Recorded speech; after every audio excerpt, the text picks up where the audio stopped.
class. As most of you know, I enjoy in my spare time doing sword fighting with a rapier, a sport called Historical European Martial Arts, or HEMA. And what I've created while stuck here at home during COVID-19 is a dummy to be a sparring partner for me. And those of you who know me know that I'm really into robotics.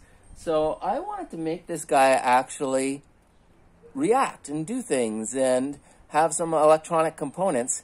And I thought maybe in the process you'd enjoy working on it with me and we could learn some concepts about electricity. So I wanted to teach you a couple concepts today, and then we can use them a bit in our discussions, and we'll look at some equations after that. So the big idea that we want to talk about today is the idea of current and the idea of charge.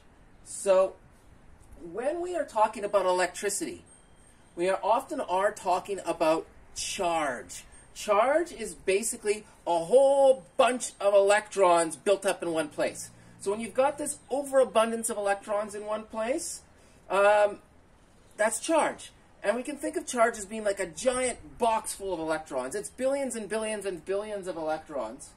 And we would call like one of those units of charge a coulomb. That's the measurement that we use for charge.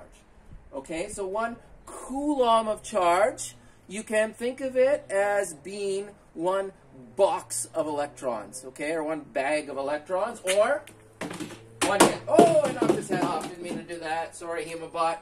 So 1 blow with my sword, we're going to think of that as being 1 coulomb of electrons. There's a coulomb of electrons. There's a coulomb of electrons. Each hit is going to be a coulomb of electrons, okay? And when we get to the formulas, we're going to represent coulombs of electrons, the idea of charge with the letter Q. Okay, the letter C was already taken by capacitance, so we couldn't use it. So we use the letter Q for the quantity of bags of electrons, for how many coulombs of electrons we have. So Q is charge, and that's how many hits I got on this guy is my charge of electrons in coulombs. Okay? The other idea that we want to talk about is current. And current is how quickly are we actually moving those electrons from place to place. So if a strike the HEMAbot is a coulomb of charge, then current is how quickly am I hitting HEMAbot? How many times a minute am I hitting HEMAbot? Now, in physics, we don't actually use minutes usually as our unit of time. Our SI unit of time is actually the second. So it would be coulombs per second would be what we measure a current in. We call 1 coulomb per second an amp of current. But now, I have trouble hitting him more than maybe twice in a second. I know some friends who could maybe hit him 3 or 4 times in a second, but I'm not that fast.